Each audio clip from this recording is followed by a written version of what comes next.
Semuanya, alhamdulillahi nahmaduhu wa nasta'inuhu wa nastaghfiruh wa na'udzubillahi min syururi anfusina wa min sayyiati a'malina may yahdihillahu fala mudhillalah wa may yudlil fala hadiyalah.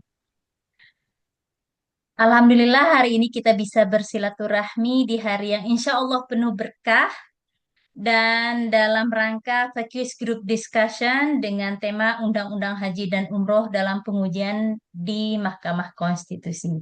Yang sama-sama kita hormati Bapak Ketua Forum Silaturahmi Doktor, Bapak Dr. Endang Samsul Arifin sekaligus sebagai pemantik acara pada hari ini karena beliaulah yang memahami terkait dengan problematika yang akan kita sama-sama pelajari hari ini.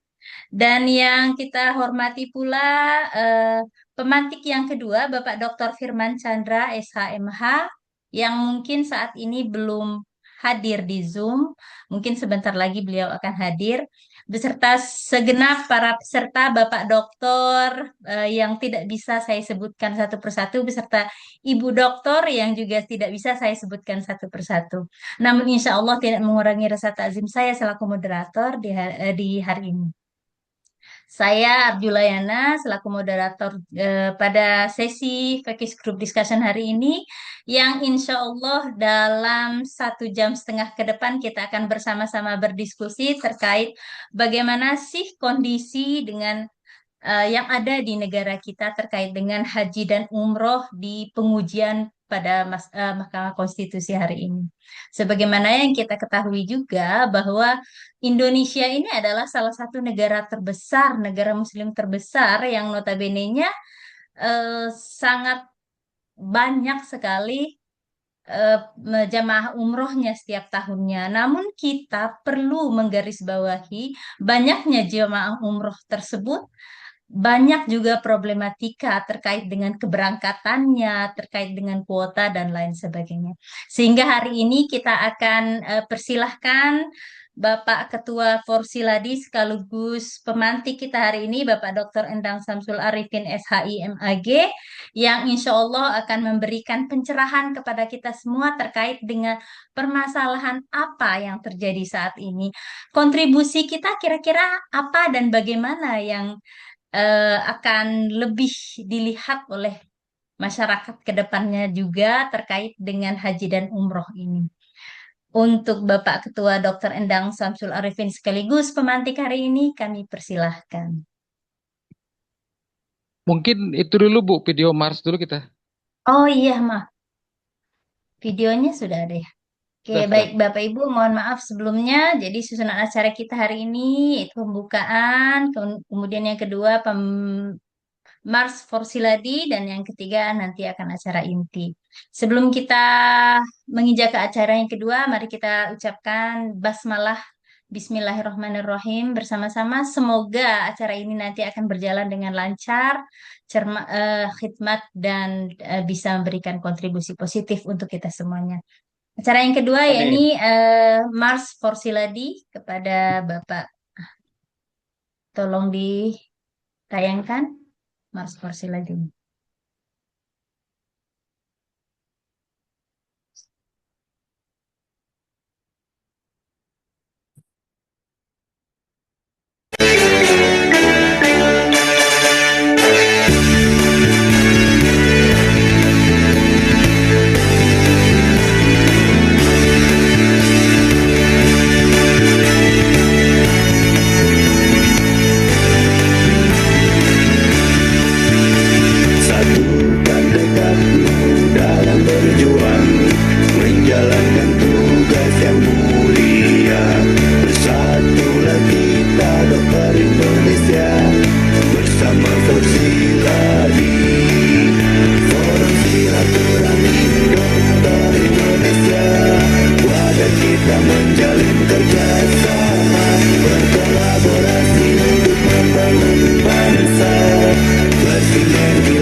Tidak ada suaranya lagi, Pak.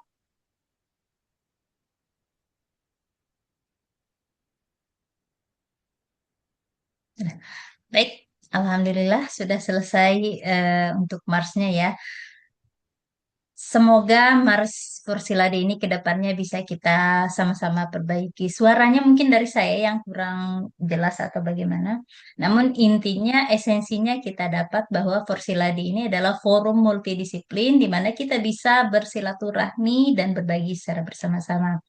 Baik, Bapak Ibu semuanya, tidak tanpa panjang lebar, kita akan undang pemantik kita hari ini.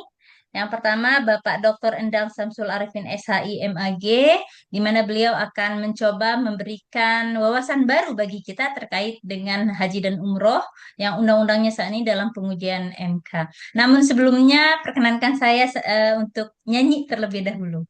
Saya berpantun dulu sebentar, biar kita semangat ya Bapak Ibu ya. Oke, pergi ke pasar membeli kurma. Bilang cakep dong Bapak Ibu. Kok nggak ada Cakep. Cakep, suaranya nih? Oke, saya ulangi. Pergi ke pasar membeli kurma. Cakep. cakep, Tidak lupa membeli delima. Mari Cakep. kita mulai diskusi bersama-sama. Semoga lahir gagasan yang bermanfaat bagi kita semuanya. Baik, Amin. kita undang Bapak Dr. Endang Samsul Arifin SHIMAG. Waktu dan screen kami persilahkan. baik, terima kasih. Assalamualaikum warahmatullahi wabarakatuh. Waalaikumsalam warahmatullahi Warahmatullahi wabarakatuh. wabarakatuh. Alhamdulillahirabbil alamin wa bihi nasta'inu ala umuri dunya waddin. Wassalatu wassalamu ala asyrafil anbiya'i wal mursalin wa ala alihi wa ashabihi ajma'in amma ba'du. Terima kasih Ibu moderator, Ibu Dr. Ana ya. Eh, saya tadinya berharap Bu Dr. Ana ini mimpin moderatornya pakai bahasa Inggris. Jadi Bapak Ibu, ini Bu Dr. Ana ini pakar bahasa Inggris ya. Jadi tadi apa sebetulnya kalau beliau mau itu sangat bisa itu ya memimpin acaranya pakai bahasa Inggris. Tapi karena agar lebih sesuai barangkali dengan acaranya, jadi beliau tetap mencintai bahasa Indonesia. Baik, terima kasih Bapak Ibu yang sudah berkenan hadir pada kesempatan siang hari ini.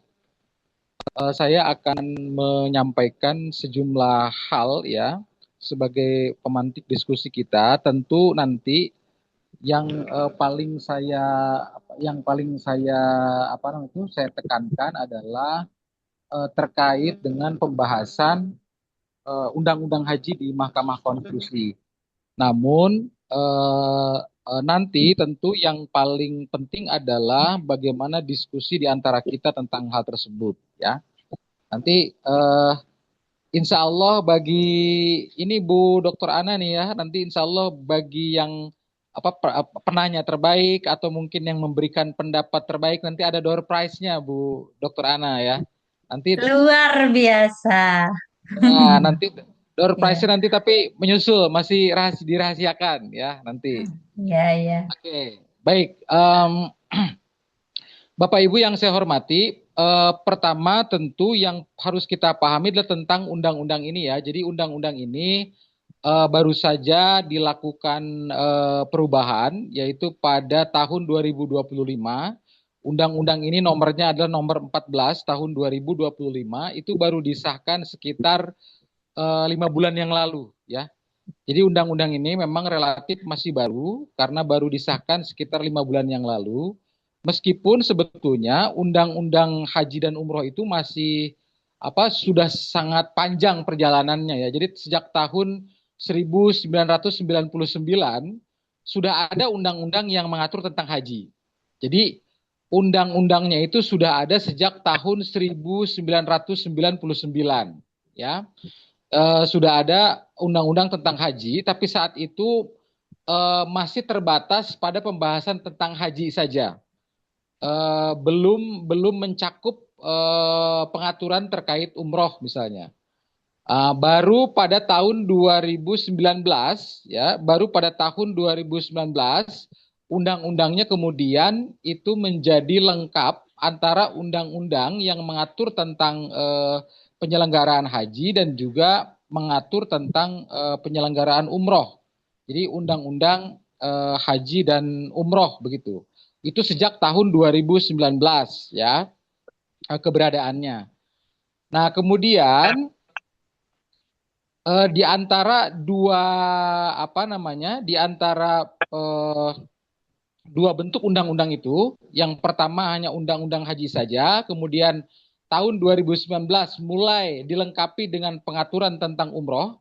Jadi undang-undang tentang penyelenggaraan ibadah haji dan umroh gitu, tentu pembahasannya menjadi lebih lengkap ya, karena umroh pun menjadi diatur ya. Nah, tetapi kemudian dalam undang-undang yang terbaru yaitu tahun 2025 itu banyak hal yang diperbaharui dari undang-undang yang sebelumnya ya. Nah, tentu pertama kalau kita bicara ibadah hajinya terlebih dahulu, ibadah haji itu kan adalah rukun Islam ya, sehingga dia bagian dari ibadah mahdoh dan tentu yang harus kita pahami begini. Jadi undang-undang itu tidak mengatur soal ibadahnya. Jadi undang-undang itu tidak mengatur soal ibadahnya ya, tapi undang-undang itu mengatur tentang penyelenggaraannya. Jadi tentang manajerialnya, tentang tata kelolanya ya. Makanya sebetulnya kalau kita lihat lengkapnya ya, undang-undang itu namanya Undang-Undang tentang Penyelenggaraan Ibadah Haji dan Umroh, gitu ya. Undang-undang tentang Penyelenggaraan Ibadah Haji dan Umroh. Jadi isinya itu bukan membahas soal rukun haji misalnya ya, membahas soal ihram, soal mikot, misalnya tidak seperti itu. Jadi kalau undang-undang tentu bicaranya soal pengaturannya, soal tata kelolanya, manajerialnya gitu ya. Karena kalau soal ibadahnya, ya soal ibadahnya, bagaimana misalnya tawafnya, bagaimana sa'inya, bagaimana pembayaran damnya, ya bagaimana mikot, bagaimana ihram itu tidak diatur dalam undang-undang, ya itu tidak diatur dalam undang-undang, tapi biasanya itu menjadi otoritas di kalangan ulama ya. Jadi otoritas di kalangan ulama biasanya kalau di kita di apa dengan fatwa Majelis Ulama Indonesia atau juga fatwa dari ormas-ormas Islam. Misalnya Nahdlatul Ulama, Muhammadiyah dan lain sebagainya, begitu ya. Nah, jadi seperti itu. Nah, jadi sekali lagi yang perlu saya tegaskan bahwa yang namanya undang-undang tentang penyelenggaraan ibadah haji dan umroh ini tidak mengatur soal konsep ibadahnya, tapi mengatur tentang penyelenggaraannya, tentang tata kelolanya, ya, tentang manajerialnya. Nah, kemudian di dalam undang-undang ini kan sebetulnya ada dua tema utama ya. Yang pertama yaitu tentang ibadah haji, yang kedua tentang umroh. Nah, ternyata saya tidak tahu apakah ini kebetulan ataukah tidak. Ternyata saat ini yang masuk ke Mahkamah Konstitusi itu ada dua, ada dua gugatannya ya. Yang pertama terkait ibadah haji, yang kedua terkait umroh, gitu. Jadi memang cukup lengkap begitu ya. Gugatannya ini ada dua. Saya tidak tahu apakah ini kebetulan ataukah tidak begitu ya. Tapi yang pasti gugatan yang masuk itu ada dua ke Mahkamah Konstitusi. Satu adalah terkait ibadah haji, yang kedua terkait umroh, gitu ya. Nah, kemudian yang perlu saya tegaskan terlebih dahulu begini. Jadi dalam undang-undang yang terbaru itu ya tahun 2025 itu sebetulnya dari undang-undang sebelumnya terdapat sejumlah perbedaan. Contoh ya, misalnya begini. Misalnya terkait usia pendaftaran haji. Jadi sekarang itu orang sudah bisa mendaftarkan haji itu dia lebih muda ya. Bahkan orang udah bisa berangkat juga itu lebih muda lagi. Itu yang saya ingat tuh sekitar 13 tahun kalau tidak salah ya sekarang itu umurnya. Dan dibatasi sekarang itu orang baru bisa berangkat lagi setelah 18 tahun. Jadi misalnya begini. Misalnya ya Bu Dr. Ana misalnya berangkat tahun 2010 misalnya ya. Tahun 2010 itu baru berangkat misalnya nih, berangkat haji. Maka nanti Bu Dr. Ana itu baru bisa berangkat lagi setelah 18 tahun kemudian. Jadi baru bisa berangkat lagi yang kedua kalinya kira-kira tahun 2029. Gitu ya, Tunggu, 2029. tunggu dulu Pak, Kak, Pak Ketua. ya, 18 tahun kemudian baru berangkat haji atau baru bisa setor haji? berangkatnya. Oh, Berangkatnya, berangkatnya. Pak. Ya, berangkatnya. Jadi misalnya 2010 nih Bu Dr. Ana itu berangkat. Ini kita jarak dari berangkat yang satu ke berangkat yang berikutnya, Pak. Jadi Iya. bukan jarak antara pendaftaran. Jadi misalnya Bu Dr. Ana itu berangkat 2010, berarti kan daftarnya udah lama tuh. Daftarnya udah Iya. lama. Nah, 2010 berangkat. Nah, nanti dia baru bisa berangkat lagi 2029. Kalau daftarnya boleh boleh lagi, misalkan 2010 kan berangkat tuh, 2011 daftar lagi juga Berangkat. boleh.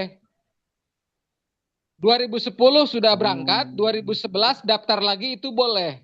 Tetapi nanti oleh Kementerian Haji itu kan akan diverifikasi.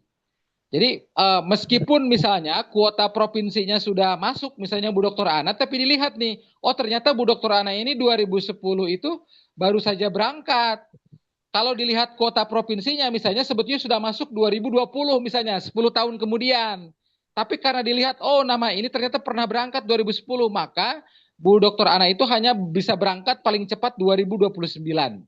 Jadi setelah melewati 18 tahun dari keberangkatan haji yang sebelumnya. Jadi jaraknya antara jarak keberangkatan yang sebelumnya dengan yang berikutnya, bukan jarak pendaftaran ya, bukan. Karena kalau pendaftaran tuh tidak diatur seketat itu. Jadi misalnya kalau 2010 ada seseorang berangkat haji, kemudian 2011 dia daftar lagi tidak ada masalah. Tidak bisa ditolak itu. Tidak bisa ditolak. Cuma nanti pengaturan keberangkatannya itulah yang diatur lebih lanjut, begitu ya. Nah, seperti itu tentang pengaturan keberangkatan. Nah, kenapa? Tentu ini terkait dengan masalah terbatasnya kuota ya, masalah terbatas kuota. Karena begini, sebetulnya dari sejak dulu sampai sekarang itu sudah banyak yang mengusulkan agar haji yang kedua itu dilarang. Jadi misalnya begini, misalnya sudah banyak itu dulu ya gugatan-gugatan masuk ke Mahkamah Konstitusi ke MK agar MK itu melarang haji yang kedua kali. Tetapi MK tidak pernah mengabulkannya. Jadi MK tidak pernah mengabulkannya karena dalam pandangan MK kalau orang dilarang ibadah haji misalnya untuk kedua kalinya itu sama dengan menghambat orang untuk beribadah gitu ya. Itu menghambat orang untuk beribadah. Jadi kalau gugatannya sudah ada sebetulnya. Jadi dulu itu sudah ada orang yang menggugat ke MK agar MK itu misalnya mengeluarkan putusan yang isinya melarang orang berangkat haji lebih dari satu kali. Itu sudah ada gugatannya. Tetapi sampai saat ini MK tidak berubah pandangannya bahwa MK tidak pernah mengabulkan hal tersebut. Artinya MK tidak pernah mengeluarkan putusan yang melarang orang berangkat lebih dari satu kali, gitu ya.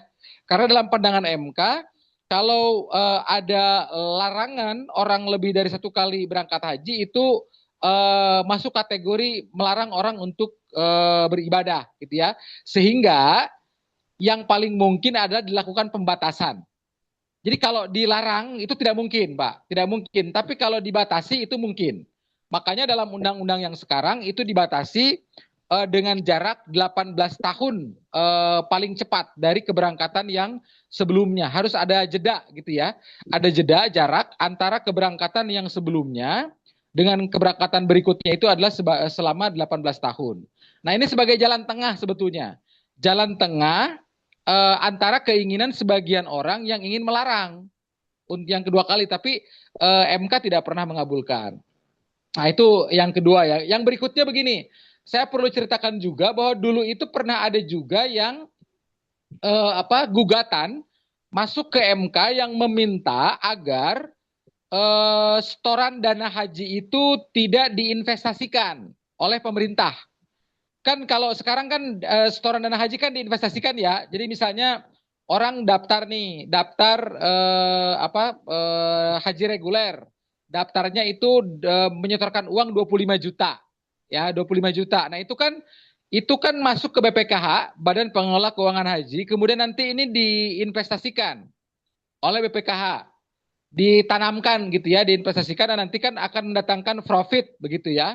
Ditanamkan melalui jalur-jalur investasi syariah, nanti ini akan dipakai menjadi nilai manfaat, dipakai untuk menambah kekurangan pembayaran jamaah haji yang bersangkutan. Nah, dulu hal ini pernah ada yang menggugat ke MK.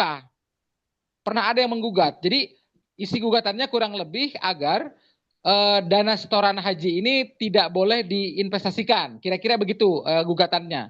Minta kepada MK agar melarang pemerintah untuk menginvestasikan setoran dana haji ini. Tapi gugatan ini juga ditolak. Ditolak ya oleh pihak Mahkamah Konstitusi. Jadi itulah sebabnya sampai saat ini setoran dana haji itu masih bisa diinvestasikan oleh BPKH dengan syarat dan ketentuan tertentu begitu ya, oleh BPKH. Jadi artinya yang ingin saya jelaskan bahwa Undang-Undang Haji dan Umroh itu sebetulnya perjalanan sudah panjang di Mahkamah Konstitusi. Jadi sudah banyak gugatan yang masuk ke Mahkamah Konstitusi ya dengan berbagai bentuk dan permohonan begitu. Ada yang ingin agar haji dilarang lebih dari 1 kali, ada yang ingin agar setoran haji tidak diinvestasikan dan lain sebagainya begitu ya. Tapi semua itu ditolak gugatan dan permohonannya oleh Mahkamah Konstitusi. Nah, kemudian ketika tahun 2019 ya undang-undang itu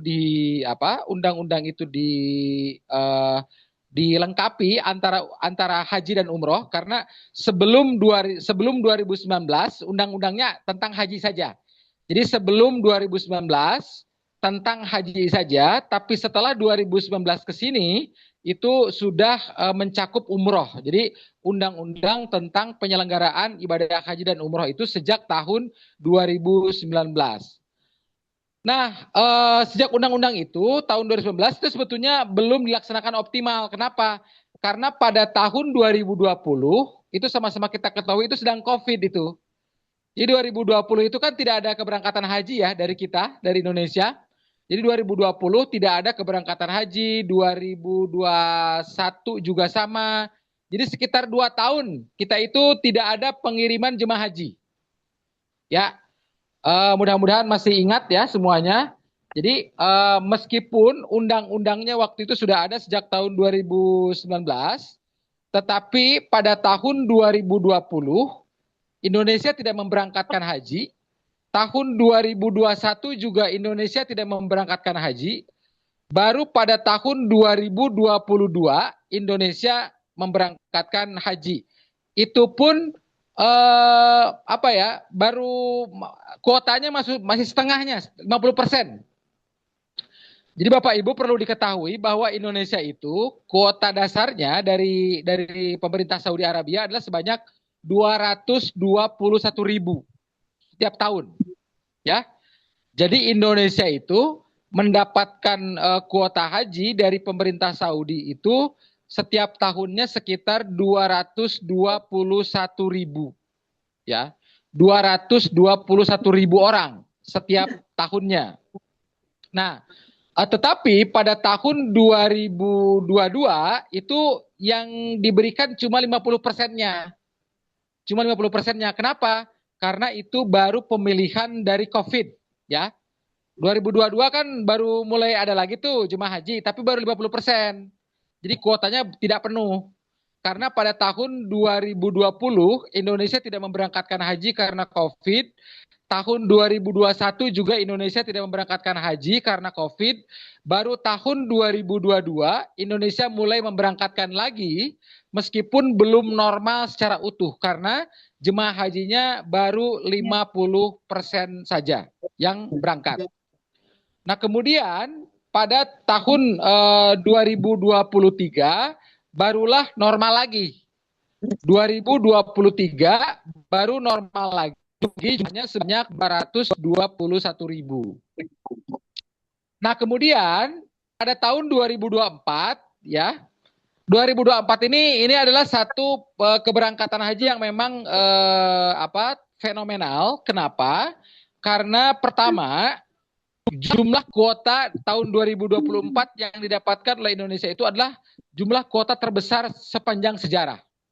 Ya, sepanjang sejarah. Karena kuota yang biasa didapatkan oleh Indonesia sebanyak 221.000 itu mendapatkan tambahan, ya, mendapatkan tambahan 20.000 tambahannya. Jadi akhirnya menjadi 241.000. Itu pada tahun 2024. Ya, 241.000. Karena kuota dasarnya 221 ditambah ada kuota tambahan 20.000 hasil negosiasi Presiden Jokowi waktu itu dengan pemerintah Saudi. Ditambahlah 20.000 kuota tambahannya sehingga menjadi 241.000. Jadi ini terbesar dalam sejarah Indonesia ya, terbesar. Tetapi fenomenal yang berikutnya ternyata ini menjadi berbuntut panjang ya, akhirnya kan berbuntut panjang nih dengan persoalan korupsi. Nah, jadi kalau Bapak Ibu sekarang misalnya melihat di televisi pemberitaan tentang adanya dugaan korupsi ya, mantan Menteri Agama yang dulu itu terjadinya pada tahun 2024. Jadi yang sekarang Bapak Ibu mungkin melihat di media begitu, itu adalah tahun 2024 ya, 2024. Itu peristiwanya 2024, yaitu ada tambahan kuota sebanyak 20.000 yang diberikan oleh pemerintah Saudi kepada kita. Yang 20.000 itulah kemudian ternyata dibagi dua. 50% untuk jemaah haji reguler dan 50% untuk jemaah haji khusus. Itu ya. Nah, jadi itu yang terjadi pada tahun 2024. Ya. Nah, pertama yang perlu kita pahami Bapak Ibu, bahwa kuota haji itu ada rumusnya di tingkat internasional. Ada rumusnya di tingkat internasional. Jadi begini, kuota haji itu diberikan oleh pemerintah Saudi Arabia kepada semua negara. Itu kenapa harus ada kuota? Karena terkait dengan daya tampung di Saudi sana. Jadi misalnya begini, misalnya ya di Arafah, di Muzdalifah, di Mina, itu kan daya tampungnya terbatas Bapak Ibu. Di Arafah, di Muzdalifah, di Mina itu daya tampungnya terbatas. Jadi tidak bisa misalnya orang tiap tahun berangkat ke mana, ke tanah suci tanpa dibatasi, itu mustahil, sehingga harus dibatasi. Oleh karena itulah maka pemerintah Saudi membatasinya dengan cara membaginya melalui kuota. Kuota itu dibaginya berdasarkan kesepakatan dari konferensi OKI namanya, Organisasi Konferensi Islam. Itu terjadi pada tahun 1987. Jadi pada tahun 1987 ya, negara-negara Islam yang tergabung dalam OKI, Organisasi Konferensi Islam ya, tergabung dalam OKI, Organisasi Konferensi Islam, itu bersepakat bahwa rumus untuk membagi kuota tiap negara, rumusnya adalah 1:1000. 1:1000. Artinya apa? Satu orang Muslim yang mendapatkan kuota haji itu mewakili 1.000 orang Muslim dari negara tersebut. Satu orang Muslim yang mendapatkan kuota haji itu dianggap mewakili 1.000 orang Muslim dari negara tersebut. Jadi kalau dari satu negara mendapatkan 1.000 kuota, artinya 1.000 orang Muslim itu mewakili 1 juta orang dari negara tersebut. Nah, itulah sebabnya ya, Malaysia misalnya, Malaysia sekarang itu kuotanya tiap tahun biasanya sekitar 31.000 kurang lebih, ya. Jadi Malaysia itu sekarang mendapatkan kuota haji dari Saudi itu sebanyak 31.000 setiap tahunnya. Nah, itu kenapa Malaysia dikasih 31.000? Karena dengan perhitungan bahwa jumlah orang Islam di Malaysia sekitar 31 juta, kurang lebih. Makanya Malaysia dapat kuotanya 31.000. Nah, Indonesia mendapatkan kuotanya 221.000. Kenapa? Karena berarti dihitung jumlah orang Islam di Indonesia sebanyak 221 juta orang. Gitu ya. Kurang lebih 221 juta orang Islamnya. Nah, gitu kurang lebih gambarannya ya. Nah, sebetulnya kalau di negara kita misalnya jumlah orang Islam sudah bertambah, itu bisa saja diinformasikan kepada pemerintah Saudi agar kuotanya bertambah karena jumlah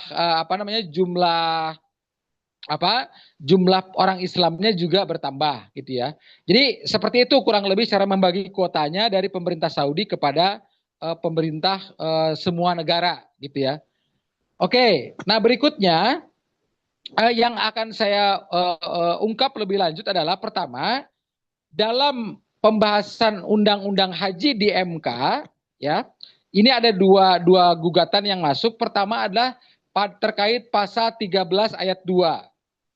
Jadi terkait pasal 13 ayat 2, yaitu mengatur tentang pembagian kuota haji reguler. Jadi pasal 13 ayat 2 itu mengatur tentang pembagian kuota haji reguler antar provinsi. Gitu ya. Jadi kalau kita baca di situ dalam pasal 13 ayat 2 isinya adalah pembagian kuota haji reguler sebagaimana dimaksud pada ayat 1, yaitu kuota haji reguler dibagikan oleh menteri gitu, didasarkan pada pertimbangan A, proporsi jumlah penduduk muslim antar provinsi, dan atau B, proporsi jumlah daftar tunggu jemaah haji antar provinsi. Nah, jadi dulu ketika ditangani oleh Kementerian Agama, biasanya pembagian kuota tiap provinsi itu dengan rumus yang pertama, yaitu membagi dengan jumlah penduduk muslim antar provinsi, gitu ya. Itu ketika ditangani oleh Kementerian Agama selama ini. Nah, kemudian ketika masuk Kementerian Haji, ya, maka kemudian diubah menjadi berdasarkan proporsi jumlah daftar tunggu jemaah haji antar provinsi. Nah, inilah yang menjadi objek pembahasan di Mahkamah Konstitusi saat ini, gitu ya. Nah, kemudian ada lagi gugatan dan permohonan yang masuk terkait umroh. Nah, kalau yang gugatan yang masuk terkait umroh itu dilakukan oleh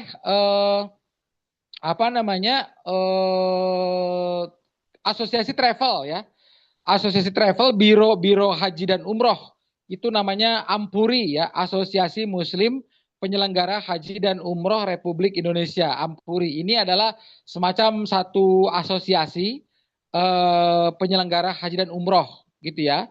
Penyelenggara ibadah haji khusus dan umroh. Ini satu badan khusus namanya Ampuri, Asosiasi Muslim Penyelenggara Haji dan Umroh Republik Indonesia. Ini mereka yang berinisiatif melakukan gugatan terkait persoalan umroh. Ada masalah umroh mandiri dan lain sebagainya, begitu ya. Ini pasalnya banyak kalau ini. Kalau tentang haji tadi kan jelas. Kalau persoalan tentang haji itu kan jelas tadi pasal 13 ayat 2. Kalau tentang umroh itu pasalnya banyak. Ya, bukan cuma satu begitu ya.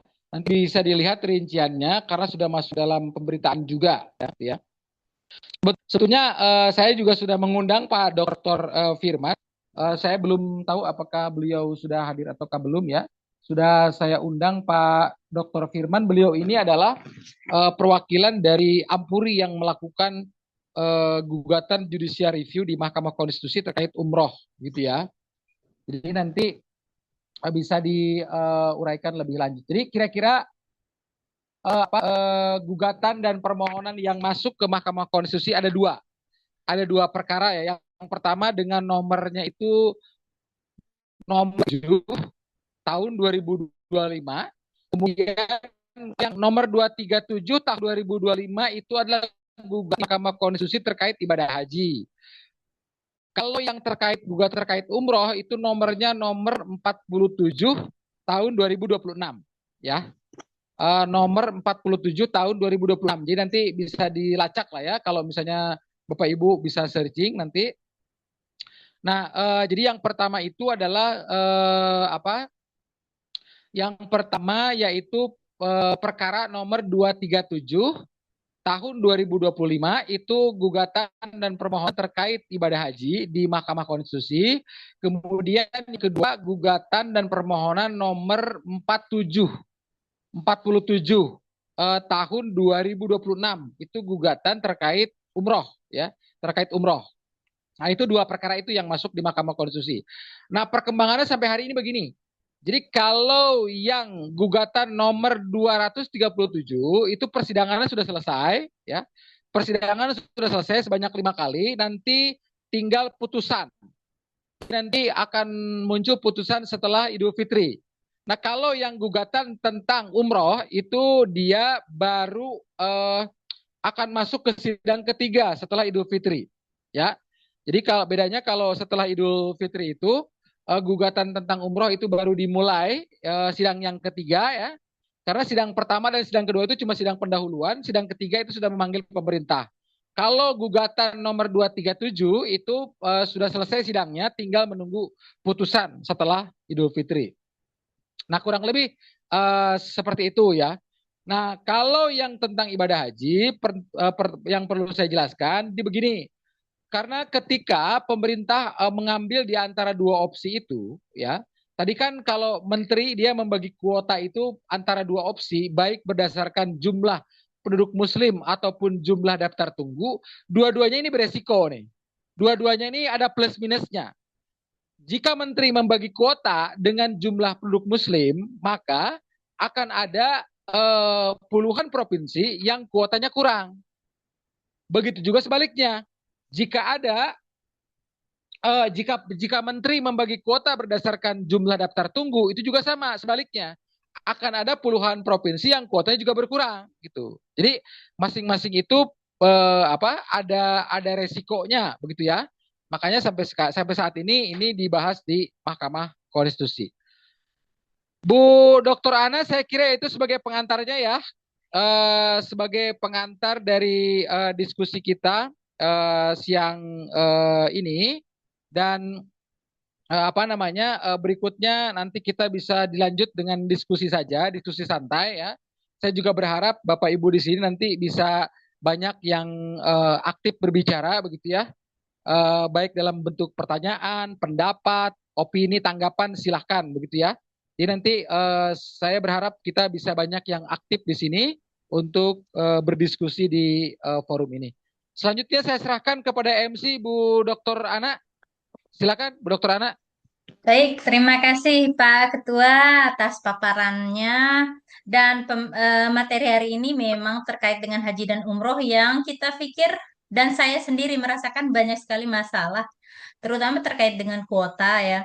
Dan baru-baru ini yang kami hadapi ini adalah terkait kuota di mana si istri mendaftar haji di di Jakarta, lalu menikah, perempuan ini menikah, setelah menikah ternyata laki-laki ini sudah daftar haji juga di daerah yang lain, dan ternyata setelah ke bagian Kementerian Agama dan itu tidak bisa berangkat bareng karena beda provinsi daftarnya gitu.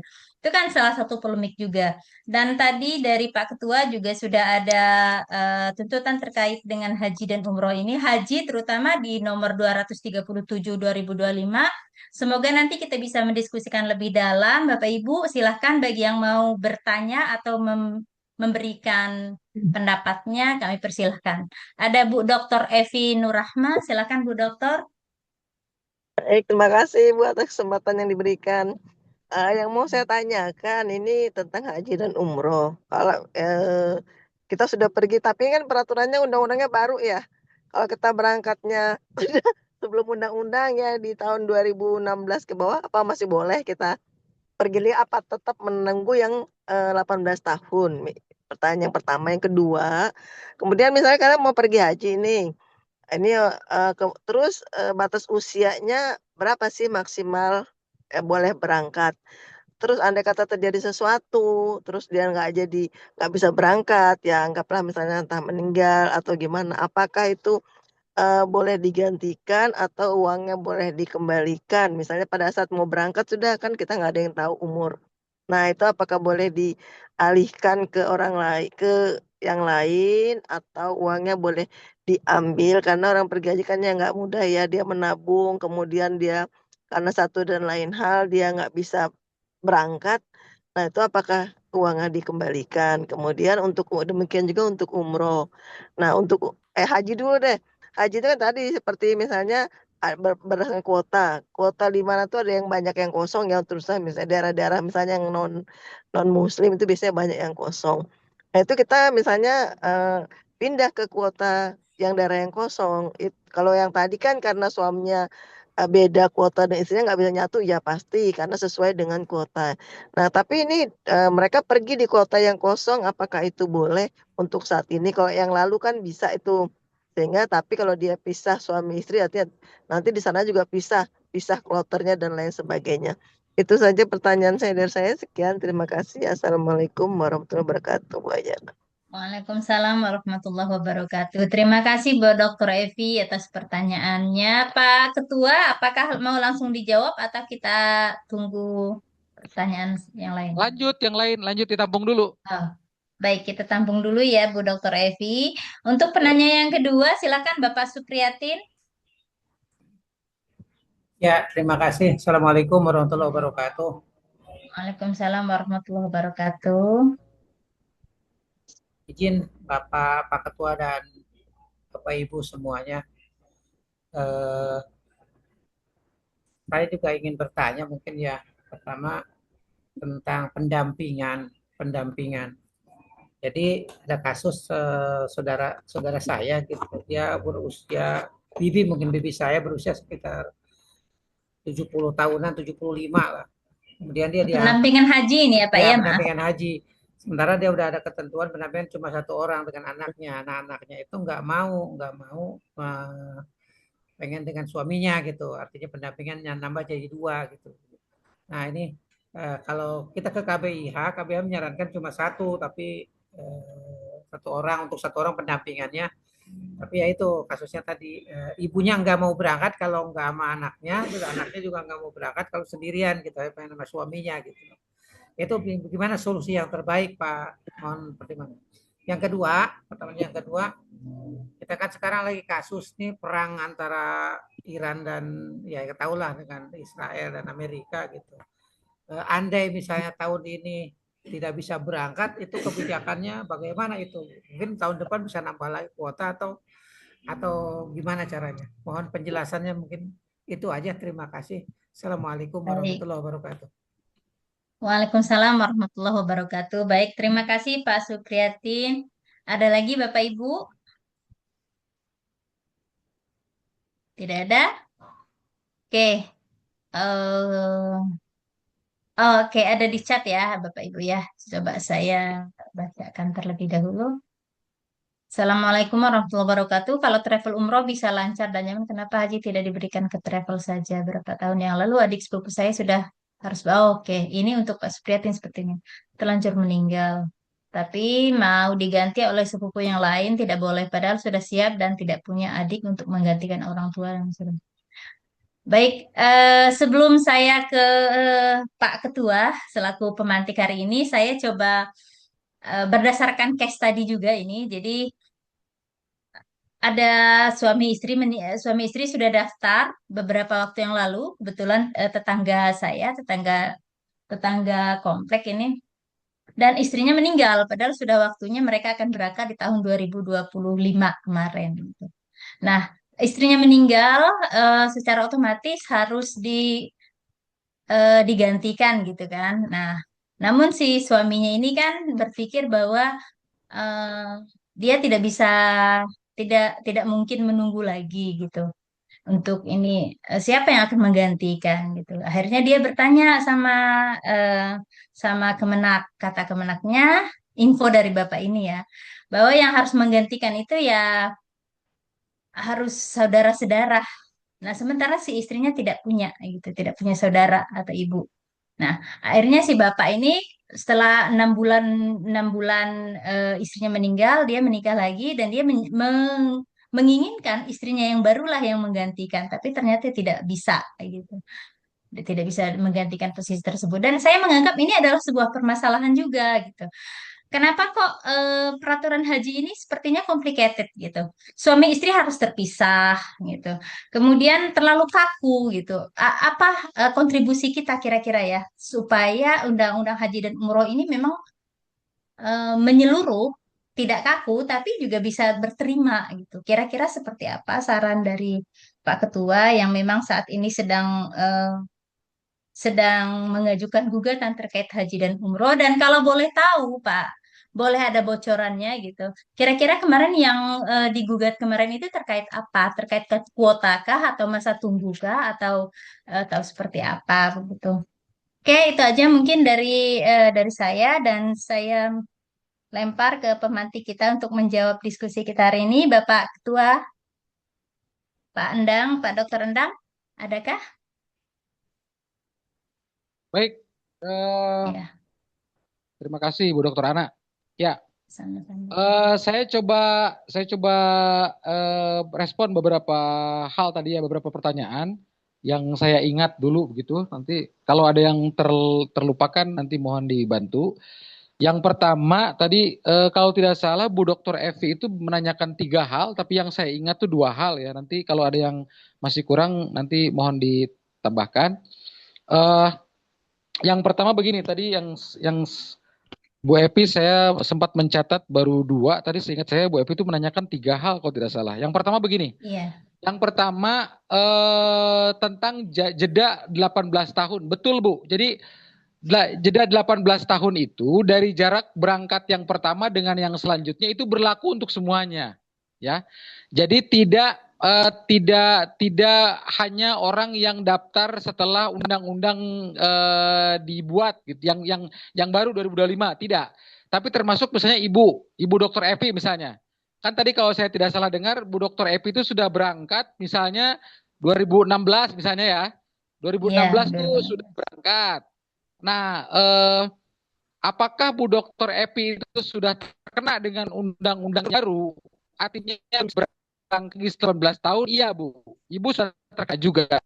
Jadi meskipun misalnya Ibu sudah daftar, karena Ibu misalnya berangkat 2016 misalnya, ketika Ibu 2017 sudah daftar lagi misalnya, maka Ibu baru bisa berangkat dihitung itu setelah melewati 18 tahun dari 2016 yang Ibu berangkat tadi.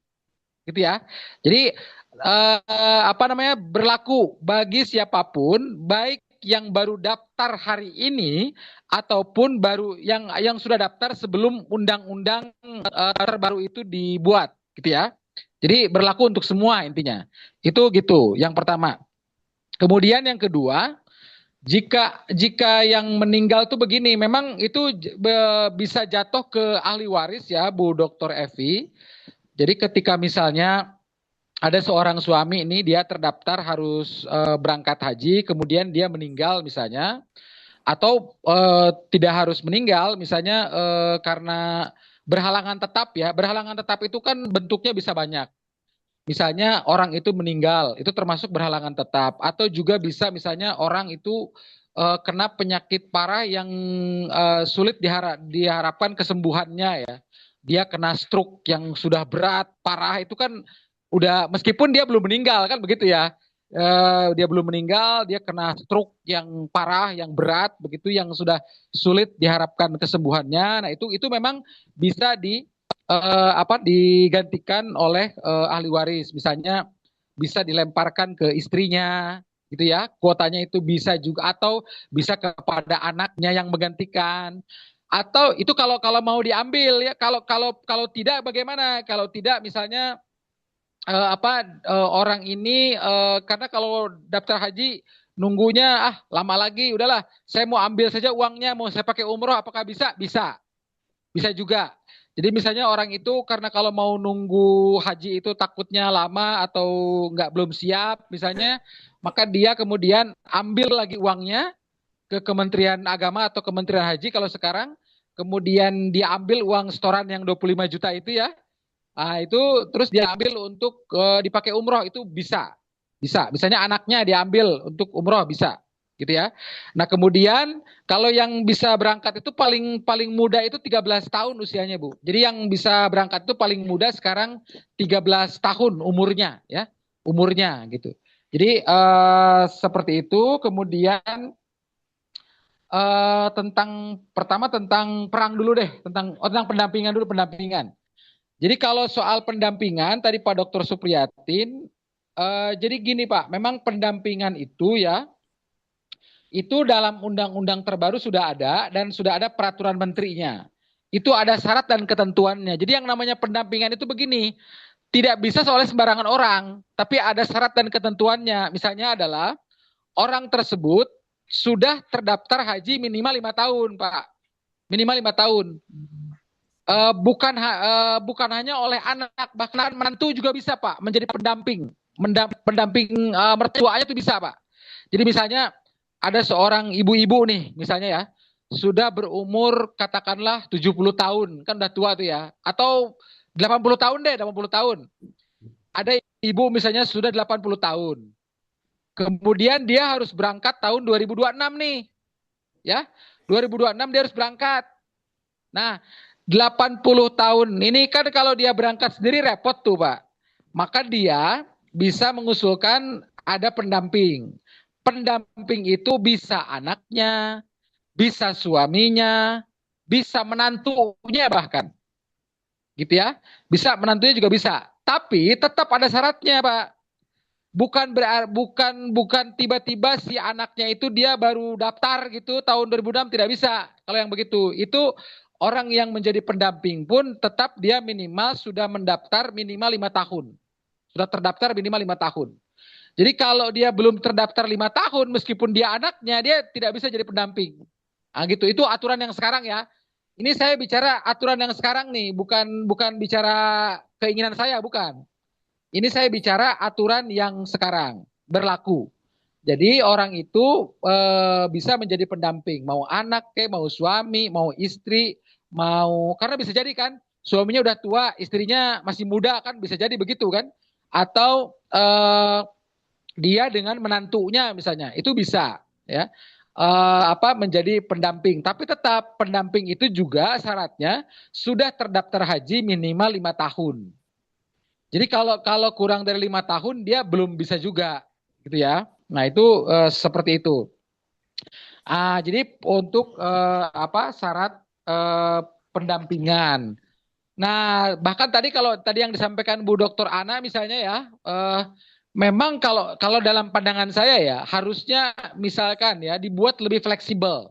Contoh kayak tadi tuh Bu Dr. Ana kan misalnya ketika ada orang nih, dia si laki-lakinya ini ceritanya sebelum mereka menikah, masing-masing sudah ada daftar haji gitu ya. Si laki-laki sudah daftar haji di kota A, si perempuan sudah daftar haji di kota B gitu ya. Nah kemudian setelah menikah, otomatis kan mereka sudah terdaftar haji itu di kotanya masing-masing gitu ya. Ketika daftar hajinya berarti kan kartu keluarganya terpisah kan begitu ya, karena masing-masing udah mendaftar sendiri-sendiri. Nah harusnya kalau dalam pandangan saya ya, yang seperti ini tidak dipersulit selama selama di anak itu selama orang itu bisa dipastikan bahwa mereka adalah suami istri begitu, tentu misalnya kan ada bukti surat nikah lah dan lain sebagainya lah gitu. Tentu kan hal-hal seperti ini tidak jangan dipersulit gitu kalau dalam pandangan saya ya. Dalam pandangan saya. Cuman yang saya tahu dalam aturan sekarang itu selama tidak memenuhi syarat dia belum bisa. Dalam aturan yang sekarang nih, aturan yang sekarang.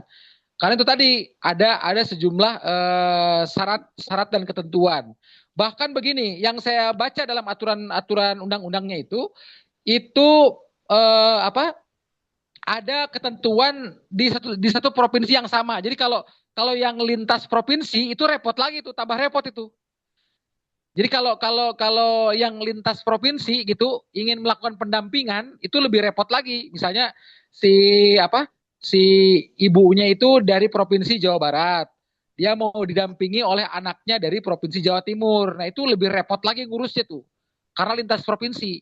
Padahal kan harusnya kalau menurut saya, selama bisa dibuktikan bahwa mereka adalah antara ibu dan anak, antara suami dan istri, harusnya kan jangan dipersulit. Toh mereka Iya. juga bisa membuktikan. Mereka ini suami istri, jelas kok ada surat nikahnya gitu loh. Mungkin ada kartu keluarganya.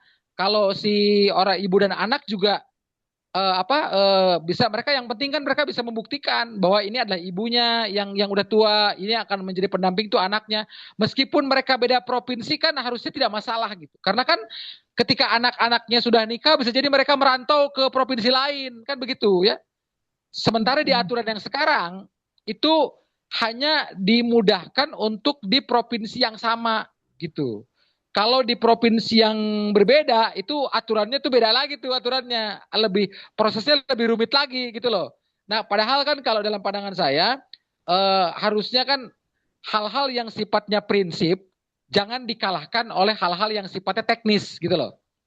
Jadi kan hal-hal yang sifatnya prinsip jangan dikalahkan oleh hal-hal yang sifatnya teknis administratif gitu loh. Kalau persoalan beda provinsi itu kan cuma persoalan teknis administratif tuh. Sementara kalau Iya. ini adalah suami istri itu kan soal prinsip. Ini ibu dan anak itu kan soal prinsip. Ini suami, ini istri itu kan soal prinsip gitu loh.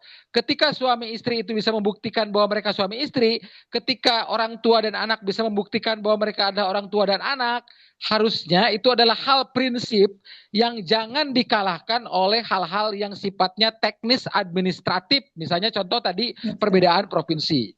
Begitu ya. Nah, jadi seperti itu kurang lebih gambarannya.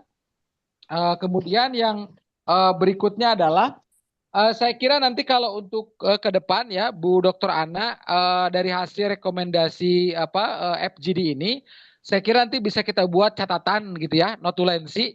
Bisa buat notulensi ini nanti di bagian akhir, karena ada beberapa hal yang tentu itu penting sebagai bahan rekomendasi kepada pemerintah terkait. Nanti itu sangat mudah kok Bu. Jadi saya kan sekarang itu di Kementerian Haji dan Umroh itu relatif lebih akrab begitu ya. Saya dengan teman-teman di Kementerian Haji dan Umroh itu insya Allah relatif lebih akrab karena saya sekarang sedang banyak berurusan dengan beliau-beliau ini. Jadi nanti ketika ketika dari FGD ini, Focus Group Discussion ini nanti ada hasil rekomendasinya, notulensinya, insya Allah nanti kita berikan catatan itu. Nanti insya Allah saya akan coba sampaikan langsung. Baik kepada Kementerian Haji dan Umroh, termasuk kepada DPR RI, Komisi 8 yang menangani urusan haji dan umroh. Insya Allah sangat mungkin Bu, sangat bisa. Minimal kalau misalnya belum bisa dimasukkan dalam undang-undang kan, misalnya bisa dalam peraturan menteri misalnya kan. Karena kan kalau peraturan menteri itu kan dia relatif lebih fleksibel. Kalau undang-undang kan itu butuh waktu untuk perubahan. Tapi kalau peraturan menteri itu tergantung menterinya. Tahun sekarang dibuat, tahun depan dirubah lagi sangat mungkin. Begitu kalau peraturan menteri itu sangat lebih mudah, begitu ya. Saya kira itu untuk sementara respon saya. Kalau masih ada yang kurang, barangkali nanti bisa ditambahkan. Bu Dr. Ana demikian. Baik, tadi pertanyaan Pak Supriyatin sepertinya belum semua Pak Ketua. Ini terkait dengan pendampingan bisa tidak sih sebenarnya lebih dari satu orang? Kemudian terkait dengan kasus Timur Tengah, ini andai tahun Oh ini tidak iya, ada iya betul. keberangkatan bagaimana? Oh iya, iya, iya, iya. Soal perang sama soal pendampingan ya. Oke, yang tadi lebih dari satu. Ya, barangkali bisa dibuka dulu buat yang lain Bu Dr. Ana, biar sekalian nanti saya jawab. Baik. Nah, ini ada pertanyaan di chat dari Bu Dr. Juju. Ya, terkait dengan Haji Furoda nih Pak. Bagaimana tentang Haji Furoda? Apakah Haji Furoda ini masih diadakan atau bagaimana sih Pak? Karena pada dasarnya Haji Furoda ini sebenarnya mengambil kuota dari haji reguler ya sebenarnya. Kalau melihat dari saya, kalau menurut saya pribadi gitu. Dan bagaimana juga dengan terkait dengan Haji Umroh sekalian. Oke, selanjutnya Bapak Ibu, ini dari Bu Lia juga. Jika tidak punya suami atau tidak punya istri, tidak punya anak, semuanya misalnya sudah meninggal, apakah pendamping bisa ponakan atau keluarga yang hubungan nasabnya sudah jauh? Tuh, pertanyaannya. Baik, mungkin ada yang mau bertanya langsung, Bapak Ibu. Silahkan dibuka, dibuka ininya, speakernya. Oh, ini ada Bu Jujunya. Oke, Bu Juju, silakan bisa bertanya langsung Bu Dokter Juju sekalian terkait dengan Furoda ya Bu ya. Ya, baik. Terima kasih. Assalamualaikum warahmatullahi wabarakatuh. Waalaikumsalam Waalaikumsalam warahmatullahi Ya. warahmatullahi wabarakatuh. Em, Tadi sudah disampaikan, kami hanya ingin minta lebih penjelasan dari Bapak berkaitan dengan Haji Puroda dan juga beberapa permasalahan yang kemarin itu terjadi mengenai penipuan-penipuan atas kuota Haji Puroda yang akhirnya dimanfaatkan oleh oknum-oknum yang tidak bertanggung jawab. Nah, itu seperti apa Pak sebenarnya pengaturannya dan juga bagaimana perlindungan kepada jamaah mengenai Haji Puroda itu Pak. Mungkin itu saja Pak. Terima kasih. Assalamualaikum. Waalaikumsalam warahmatullahi wabarakatuh. Waalaikumsalam. Baik. Ya, baik silakan Pak Tua. Baik, saya coba jawab dulu ya. Tadi dari Pak Dr. Supriyatin masih ada yang tersisa, kemudian dari Bu Juju juga barusan masuk pertanyaan. Baik, saya coba jawab dulu dari Pak Supriyatin tadi ya. Yang pertama soal pendampingan. Memang pendampingan itu dibatasi, Pak. Dia dibatasi tentu karena kan gini, pendampingan itu dia tetap ada syarat dan ketentuannya, Pak. Jadi tidak bisa kemudian seseorang misalnya meminta sesuai dengan kehendak masing-masing, tidak bisa, Pak.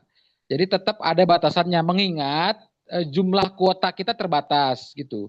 Nah, sehingga tidak mungkin juga setiap orang dikabulkan keinginannya sesuai dengan keinginan masing-masing. Nah, jadi tetap harus mengikuti syarat dan ketentuan tadi. Gitu ya, itu yang pertama. Tetap dibatasi gitu ya, hanya satu orang untuk satu jamaah yang mau didampingi. Kalau misalnya pendampingnya ya lebih dari itu, ya berarti yang didampinginya juga harus lebih banyak. Karena kan tadi tidak semua orang bisa jadi pendamping juga, Pak. Itu lumayan ketat juga. Tadi orang tersebut misalnya harus sudah terdaftar minimal 5 tahun juga. Itu yang jadi pendampingnya ya. Jadi yang jadi pendamping itu tidak bisa sembarangan orang juga. Dia ada syaratnya juga. Misalnya tadi dia harus terdaftar haji minimal 5 tahun gitu. Itu pendampingnya ya, itu buat pendampingnya juga ada syaratnya. Jadi tidak bisa juga misalnya si ibu yang 80 tahun berangkat 2026 terus mau didampingi oleh anaknya, tapi anaknya itu baru daftar 2025, nggak bisa itu, nggak bisa gitu. Nggak bisa dia karena belum memenuhi syarat 5 tahun minimal sudah terdaftar sebagai pendamping itu. Nah, itu satu. Kemudian yang kedua soal kalau yang soal perang nanti terakhir ya. Kalau soal perang Iran nanti terakhir aja. Biar agak panjang. Saya jawab yang Bu Juju dulu. Jadi gini Bu Juju ya. Soal Haji Puroda itu gini. Haji Puroda atau Mujamalah itu dua istilah ya. Ada dua istilah. Ada Haji Puroda, Haji Mujamalah. Ini kurang lebih sama sebetulnya. Ini sebetulnya kalau dalam undang-undang haji itu disebutnya haji non kuota. Ya, jadi kalau dalam undang-undang haji itu disebutnya haji non kuota. Jadi kalau kita buka undang-undang itu haji itu ada dua jenis. Pertama haji kuota, yang kedua adalah haji non kuota. Haji kuota dan haji non kuota. Haji kuota itu terbagi dua. Pertama haji reguler, yang kedua haji khusus. Ya. Haji plus ya Pak ya? ONH plus gitu, ONH plus. Kalau dulu orang nyebutnya ONH plus. Jadi haji kuota itu terbagi dua. Pertama haji reguler yang daftarnya 25 juta itu. Kemudian haji khusus atau dulu orang nyebutnya ONH plus. Yang ini bayarnya lebih mahal, gitu ya. Nah, haji reguler dan haji khusus sama-sama ngantri. Tapi bedanya kalau haji khusus ngantrinya lebih cepat, gitu. Kalau haji reguler ngantrinya lebih lama. Karena daftarnya juga lebih murah, hanya 25 juta kalau haji reguler. Kalau haji khusus atau ONH plus, Dia ngantri juga, tapi ngantrinya tidak terlalu lama, tidak selama seperti haji reguler gitu. Makanya bayarnya pun jauh lebih mahal, haji khusus atau WNA plus. Nah, jenis yang kedua yaitu haji non kuota. Nah, yang ditanyakan oleh Bu Juju tentang haji puroda atau mujamalah itu adanya dalam kategori ini, haji non kuota. Itulah sebabnya sebetulnya kalau haji non kuota itu dia hanya diurusnya oleh pihak travel, oleh pihak biro-biro travel itu. Jadi tidak melibatkan pemerintah sebetulnya kalau haji furoda itu. Nah, tetapi dulu itu memang banyak ya haji puroda. Haji puroda ini pasti paling mahal ya. Haji puroda ini jauh lebih mahal daripada haji khusus dan haji reguler. Jadi kalau kita buat levelnya gitu ya, yang paling murah itu adalah haji reguler, yang pertengahan itu haji khusus, yang paling mahal itu haji puroda, kira-kira gitu. Jadi kalau dibagi 3 kategori gitu ya, haji reguler itu paling murah, haji khusus itu mahal, kalau haji puroda atau mujamalah itu paling mahal.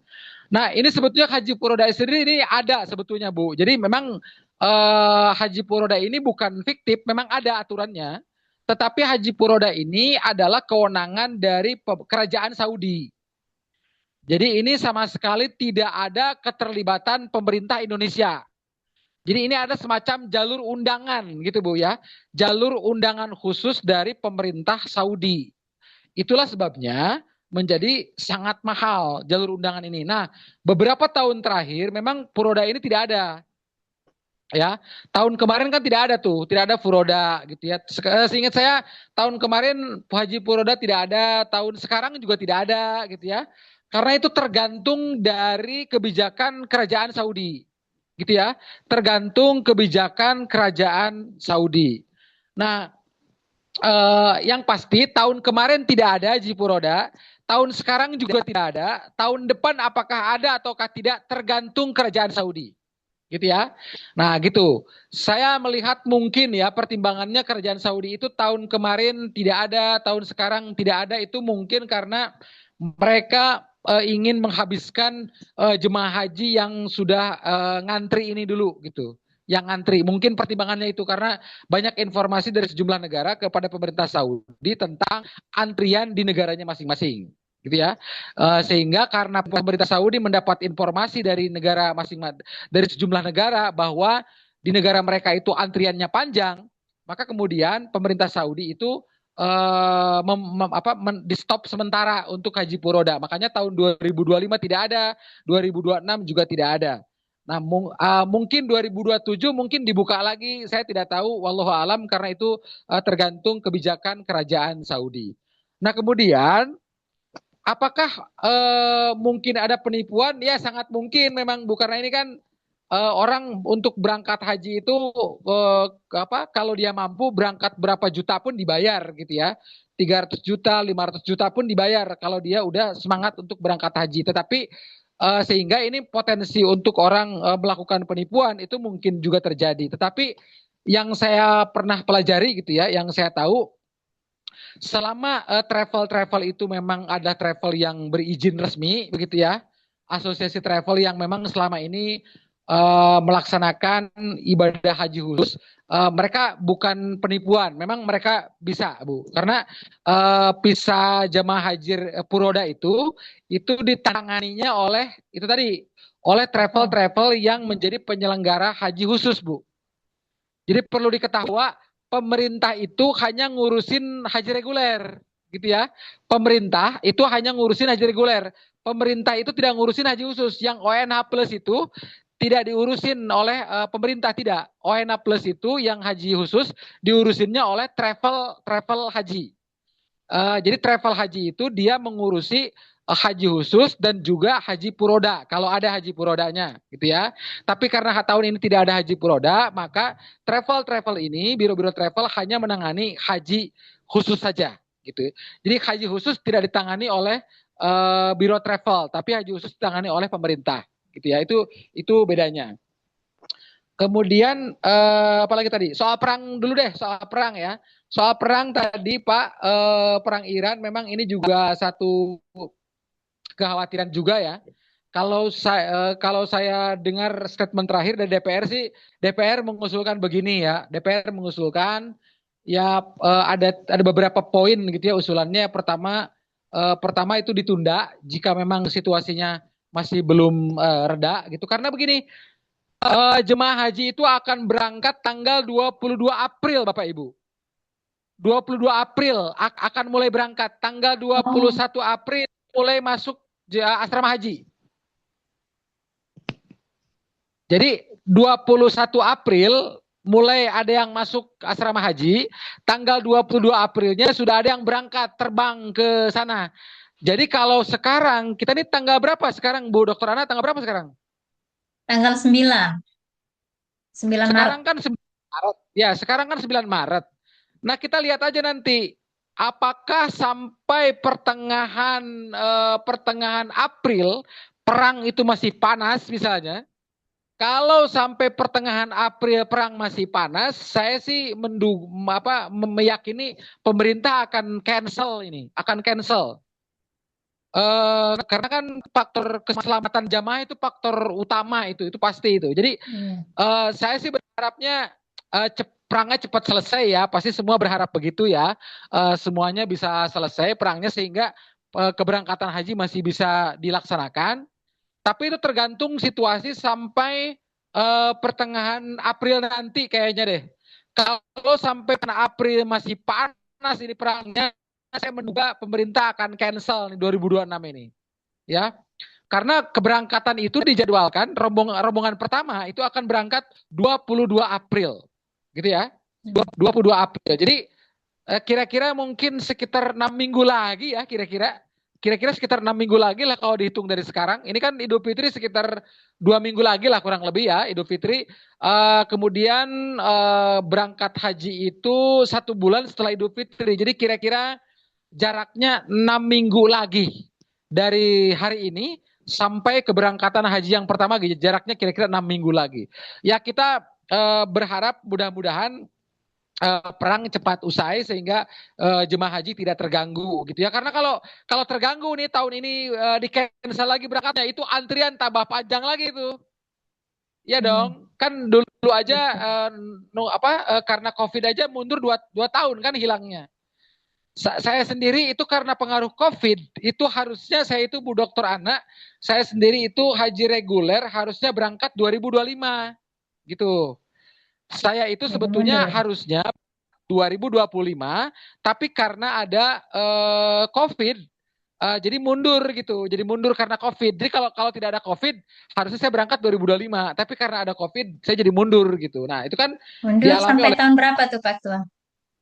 saya 2028. Oh, 2020. 2028 mundur karena COVID ya kan.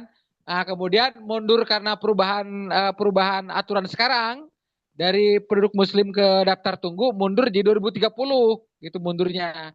Nah nanti kita lihat bagaimana putusan MK-nya seperti apa. Karena kalau misalnya putusan MK itu dikabulkan, maka itu saya menjadi lebih cepat gitu. Nah jadi tadi yang ditanyakan oleh Bu Dokter Ana juga ya, bahwa apa sih yang menjadi objek gugatan di Mahkamah Konstitusi, yaitu soal kuota haji reguler. Karena pembagian kuotanya itu yang diminta adalah agar bisa lebih adil dan berimbang, intinya gitulah kira-kira. Jadi jangan ada ketimpangan yang terlalu ekstrim. Jadi misalnya ada provinsi yang bertambahnya ribuan, tapi di sisi lain ada provinsi yang berkurang ribuan. Nah itu kan ekstrim tuh. Iya.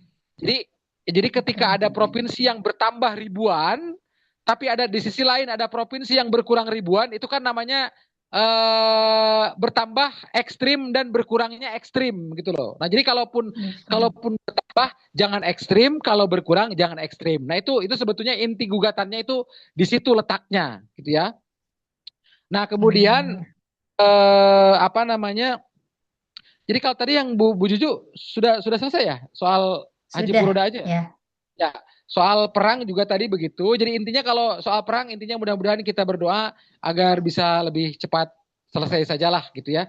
Kalau keputusan Iya. pemerintahnya nanti, saya kira pemerintah dan DPR itu akan memutuskan kira-kira pada pertengahan April.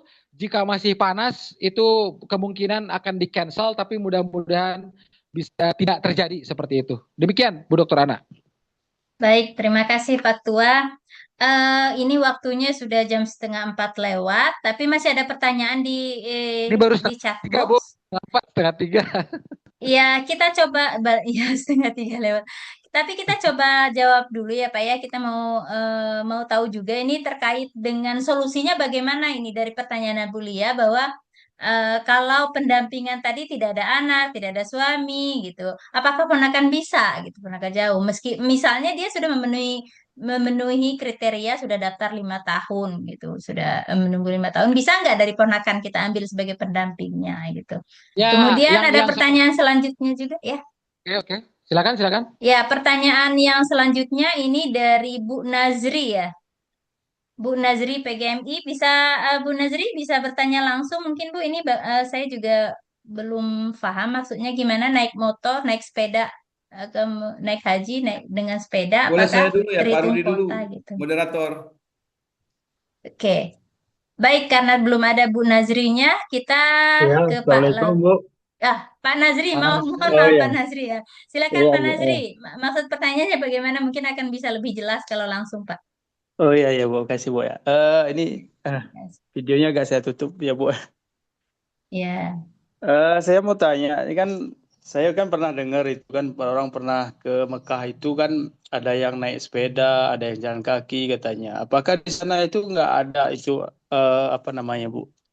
Tidak ada pemeriksaan visa secara apa itu? Apakah dia kemungkinan dia pakai kota dalam negeri atau gimana itu orang yang naik haji naik sepeda atau terus jalan itu sampai tiba-tiba di sana itu lancar gitu, Bu?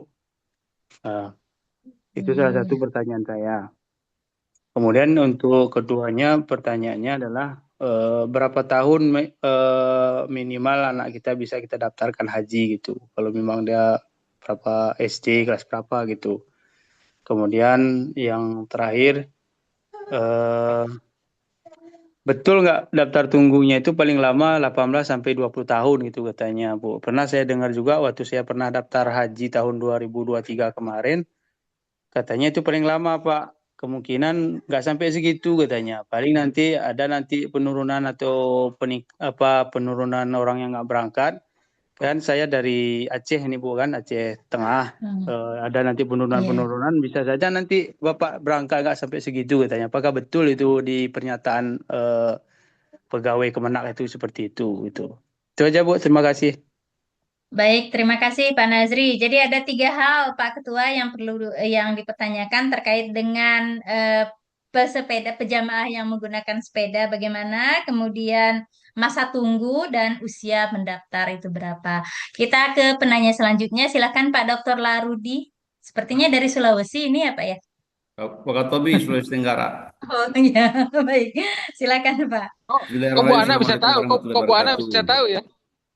Andalanya Pak. Waalaikumsalam Waalaikumsalam warahmatullahi warahmatullahi wabarakatuh. wabarakatuh. Pak Ketua, ini tentang eh, penyeragaman daftar tunggu. Kebijakan Ya. baru di Kementerian sekarang, Kementerian Haji, itu kan banyak merugikan teman-teman calon jemaah haji dari wilayah timur Indonesia, khususnya Maluku, Maluku Utara, Papua, termasuk wilayah-wilayah NTT, yang semula daftar tunggunya itu hanya sekitar 17 tahun, sedangkan wilayah Sulawesi itu, Sulawesi dan wilayah Jawa itu misalnya sampai 47 tahunan, diseragamkan akhirnya wilayah timur yang mestinya sudah ada yang sudah mulai masuk tahapan pelunasan, gara-gara penyeragaman itu akhirnya nggak batal, nganu, akhirnya batal berangkat. Nah sekarang itu apakah masuk di bagian uji materi itu atau bagaimana? Mestinya untuk penyeragaman itu jangan langsung berlakukan tahun ini, mungkin bisa misalnya tahun depan, sehingga tahun ini tahap sosialisasi supaya tidak membuat masyarakat itu jadi kaget karena sudah ada yang pelunasan, sudah ada yang mengurus paspor, tiba-tiba muncul kebijakan itu akhirnya batal berangkat. Demikian Pak Ketua, terima kasih. Baik, Terima kasih Pak Larudi atas pertanyaannya. Ini terkait dengan penyeragaman masa tunggu. Nah, ini ada Bulia. Bulia mungkin mau bertanya langsung terkait dengan pendampingan tadi Bulia. Bagaimana pertanyaannya? Boleh izin bertanya? Ya, silakan Bu. Supaya lebih jelas ya. Assalamualaikum warahmatullahi wabarakatuh. Waalaikumsalam warahmatullahi Waalaikumsalam wabarakatuh. warahmatullahi wabarakatuh. Masya Allah, terima kasih penjelasan dari narasumber yang luar biasa. Kita mendapatkan banyak ilmu. Barakallah, amin. Semoga Amin. beliau sehat walafiat selalu, panjang umur yang Amin. barokah. Begini Pak, yang pertama tadi, tadi kan pendamping itu harus sudah terdaftar 5 tahun sebelumnya. Ketika misalkan dia tidak memiliki pendamping yang sudah terdaftar 5 tahun sebelumnya, apakah itu dihandle oleh pihak Kementerian Haji dan Umroh untuk pendampingannya? Nah, itu yang pertama. Kemudian yang kedua, kenapa tidak ada toleransi bagi mereka yang sudah di atas 70 tahun untuk dipercepat berhajinya?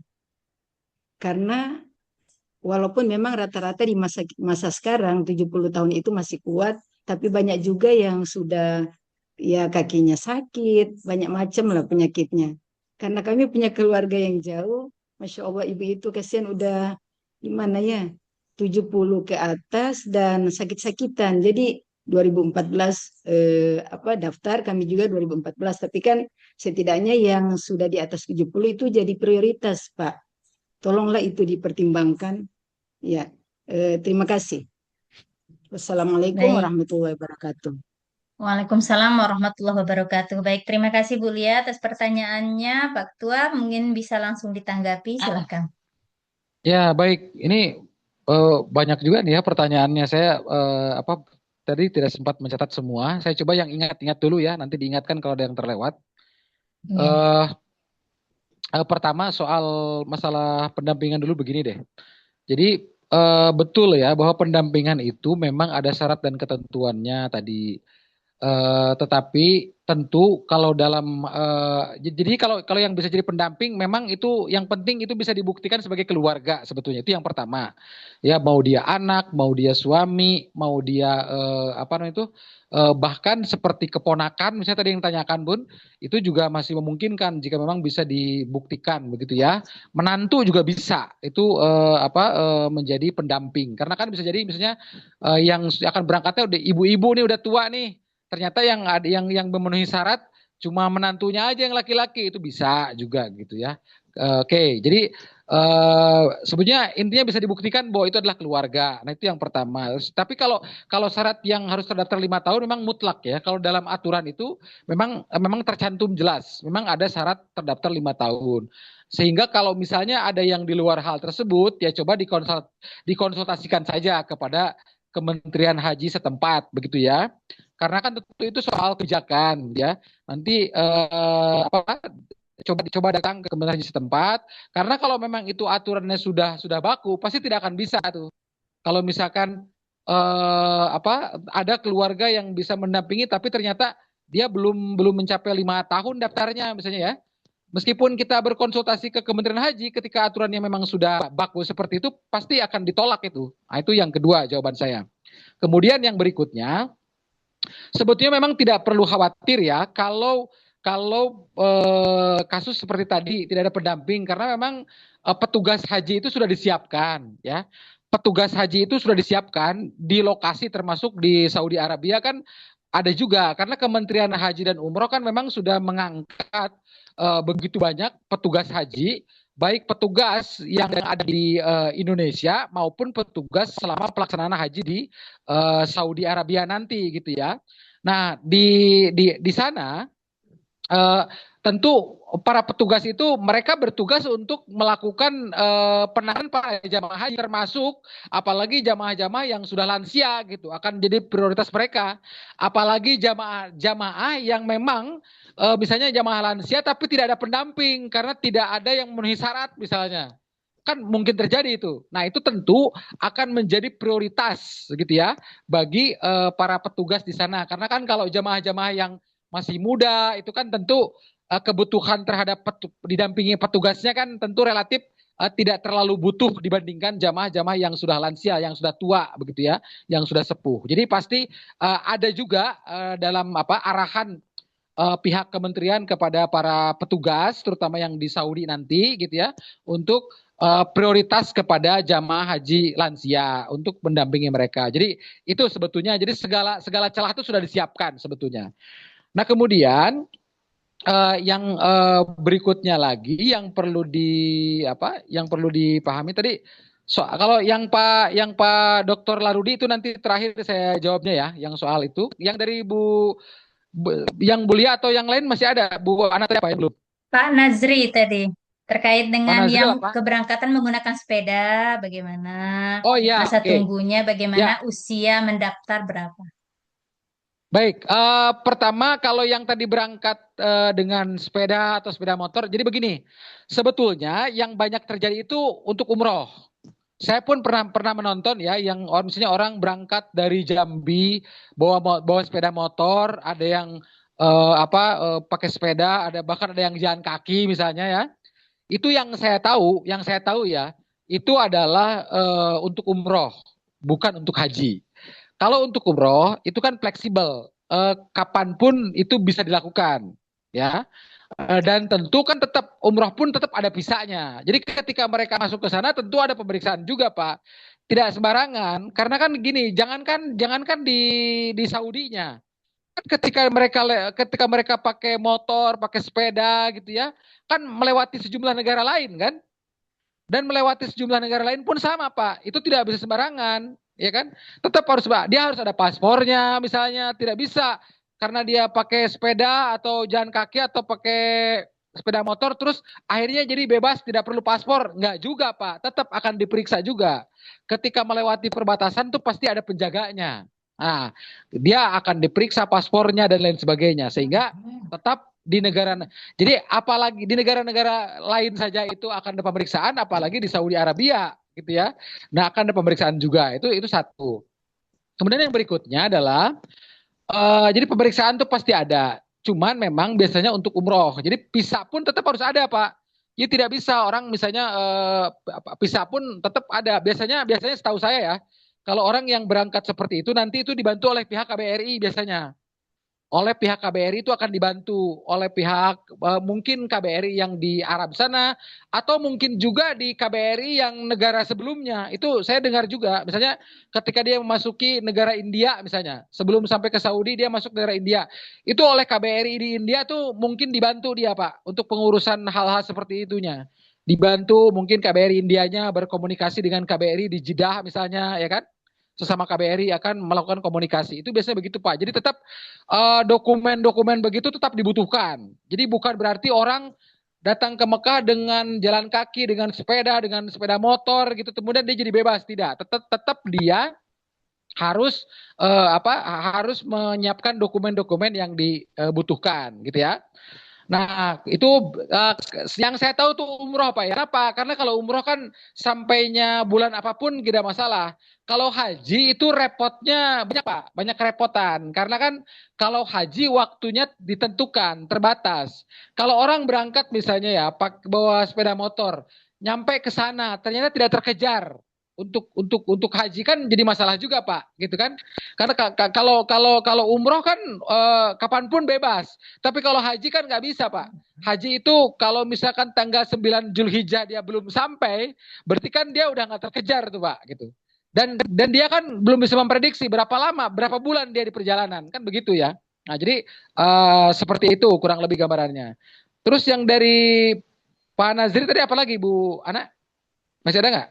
Masa tunggunya apa memang sudah seperti itu? Oh Masa iya, tunggunya sampai dengan 20 tahun baik. dan usia pendaftaran pertama itu berapa? Ya.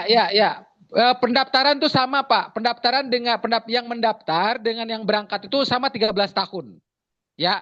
Jadi begini, kenapa 13 tahun itu dijadikan sebagai tahun bisa mendaftar dan tahun bisa berangkat? Karena begini, karena saya beri contoh begini ya. Misalnya ada orang tuanya meninggal nih. Ayahnya atau ibunya meninggal. Ternyata ada anaknya nih. Umurnya 14 tahun. Ya kan? Nah, kalau dia kan bisa digantikan kan, ayahnya yang meninggal itu harusnya ayah contoh nih, ayahnya meninggal harusnya berangkat 2026.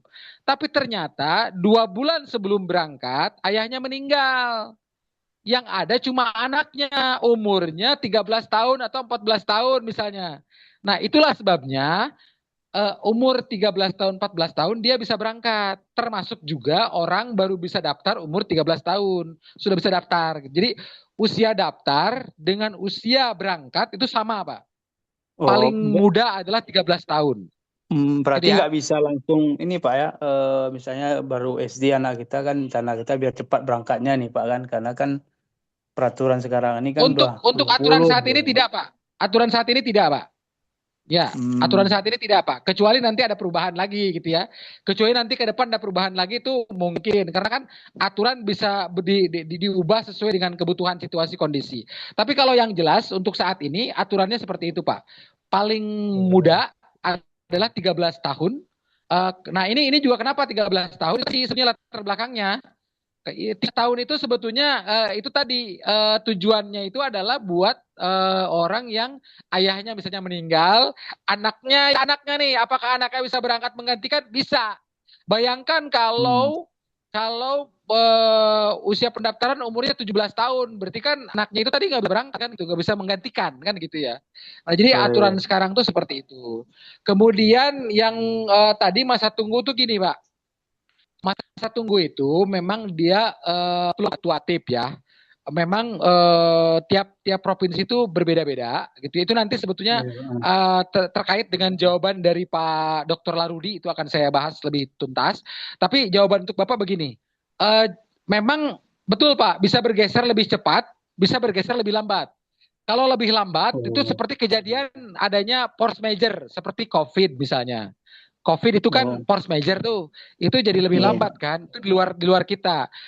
Perang misalnya, perang Iran misalnya, kan orang jadi lebih lambat tuh karena perang. Itu hal-hal di luar dugaan kita. Tapi apakah bisa lebih cepat? Bisa Pak. Misalkan contoh di provinsi itu ternyata ada banyak yang meninggal nih.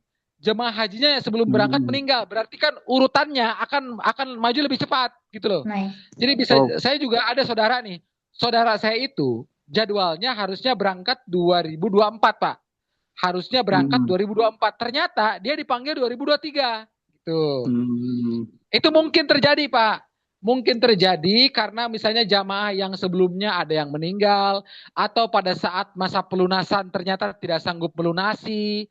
Maka kan nanti akan masuk kuota cadangan, Pak. Nanti nomor Bapak masuk kuota cadangan gitu loh. Harusnya Bapak berangkat 2027 misalnya, akhirnya Bapak berangkat di 2026 atau mungkin 2025. Nah gitu. Tergantung situasi dan kondisi, Pak. Demikian. Nah, itu untuk Pak Nazri ya. Nah, kemudian yang terakhir, ini saya kira terakhir ya untuk Pak Dr. Larudi ya, Bu Ana.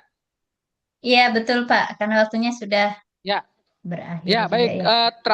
Terakhir untuk Pak Dr. Larudi. Jadi begini Pak Dokter, betul Pak, itu yang Bapak tanyakan itu adalah objek utama yang gugatan di Mahkamah Konstitusi Pak. Betul. Jadi persis yang Bapak tanyakan itu sebetulnya adalah inti dari Zoom ini, Pak. Gitu, ya.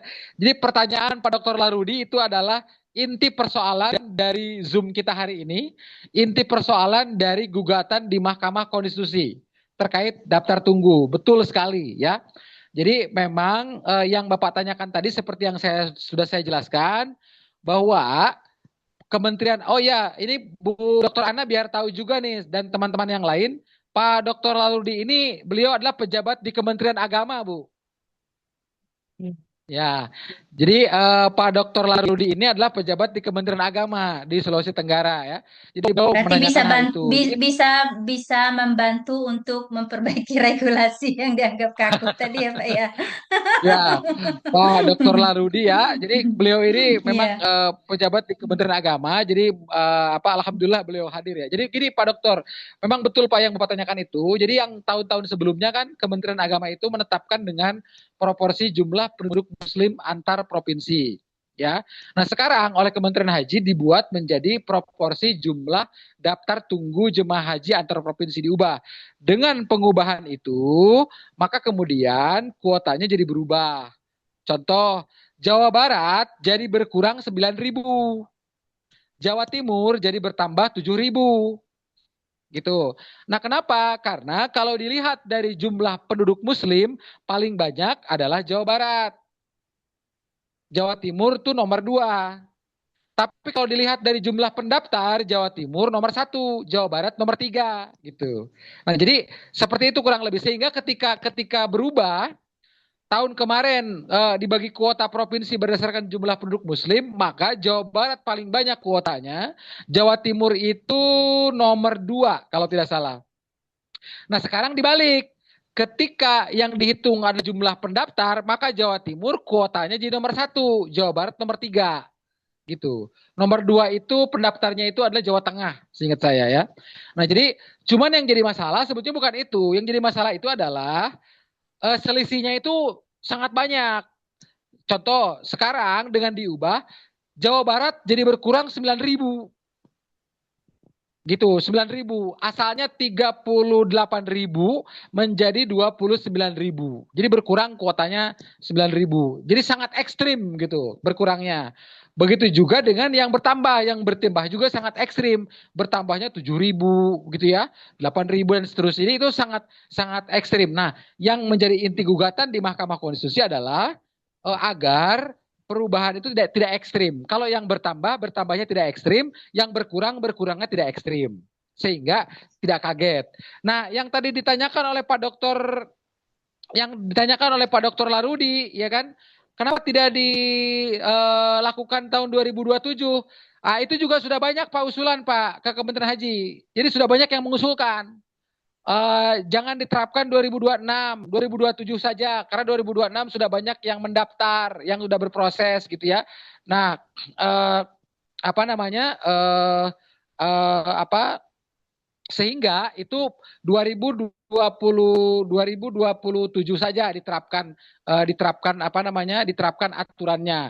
Nah, ternyata Kementerian Haji itu mengatakan bahwa tetap akan dilaksanakan 2026 dan tidak 2027 dengan sejumlah alasannya. Jadi gitu Pak Dr. Larudi ya.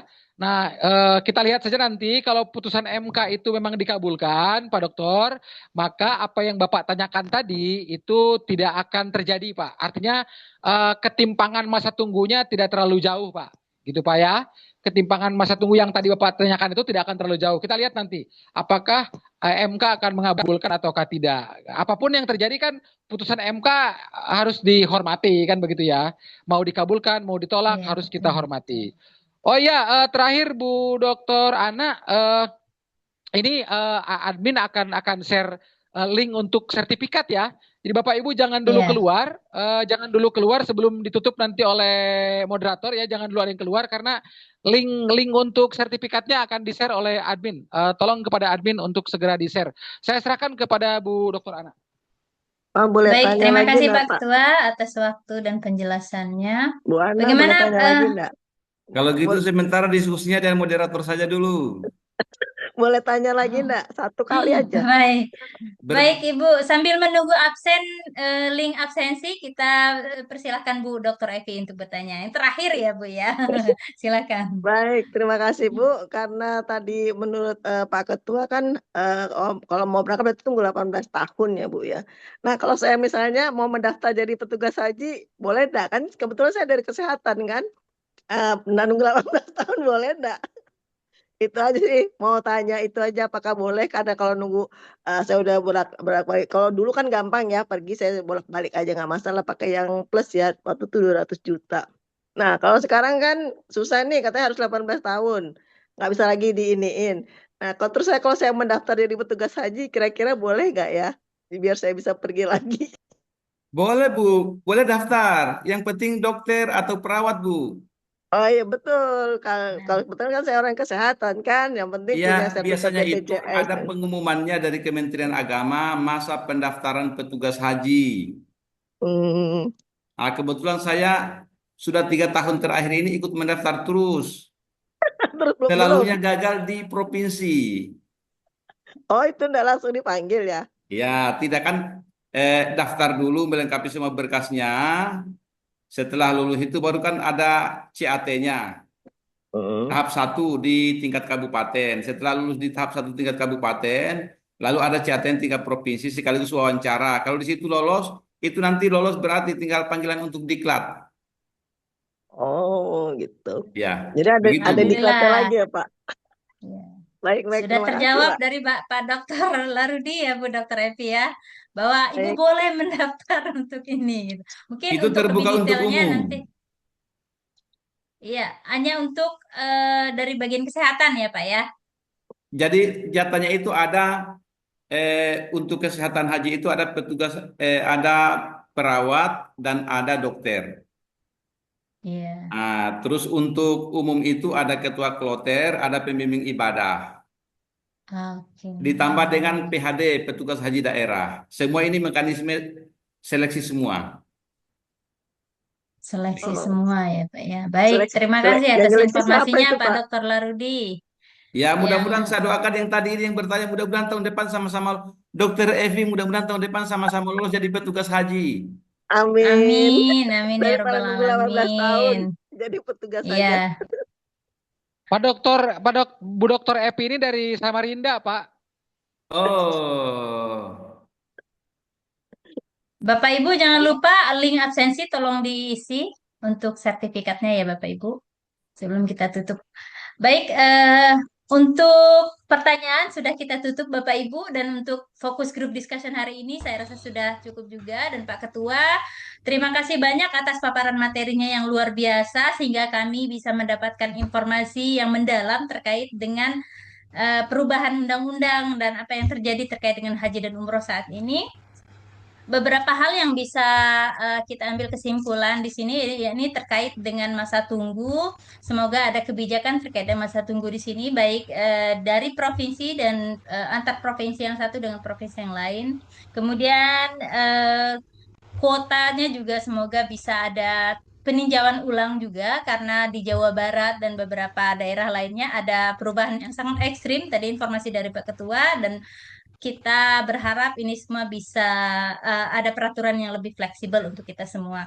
Demikian dari kami, saya selaku moderator mohon maaf yang sebesar-besarnya bila ada kesalahan, baik saya sengaja ataupun yang tidak disengaja.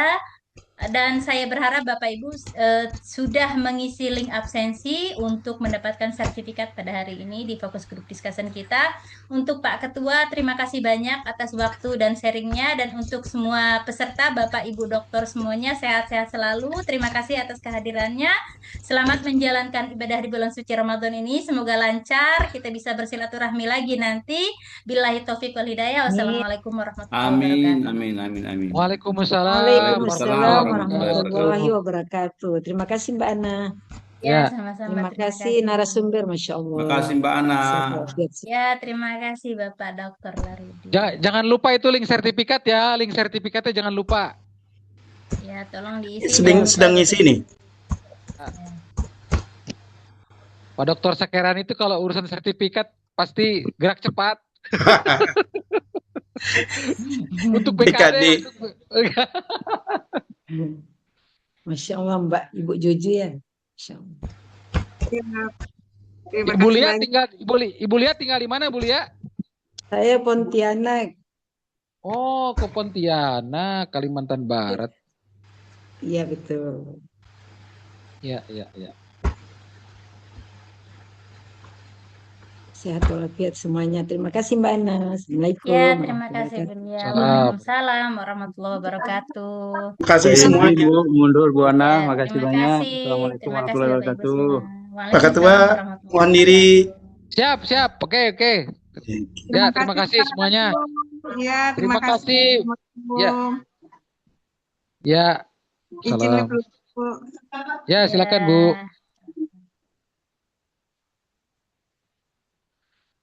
Pak Japar baru masuk ya. Pak Japar itu isi link Zoom aja Pak Japar, link sertifikat Pak Japar. Pak Japar itu ada link sertifikat, Bapak isi aja. Karena saya baru lihat nama Bapak tadi.